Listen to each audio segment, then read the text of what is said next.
दीर्घ 8 घंटा परे पत्थर संधि भितर फसी रही नाबालक उद्धार होईछि। नयागढ़ जिला सरदापुर अंचल में जड़े नाबालक महू संग्रह करने को जाई पत्थर खोल फसी जाइतिले।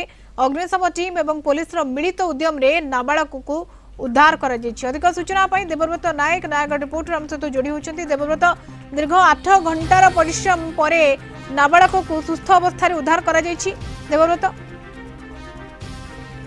8 घंटार अक्लांत परिश्रम पर देखी नाबालक को पत्थर खोल भितर उद्धार कर। जदि आम देखा आज जो श्रेय जदि दबा अग्निशम विभाग जो भाव अक्लांत परिश्रम जो ही नाबालक को उद्धार कर।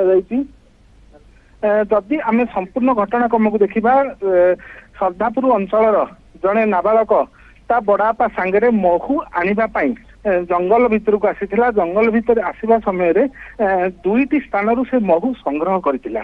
आउ गोटे खोल पत्थर खोल भितर से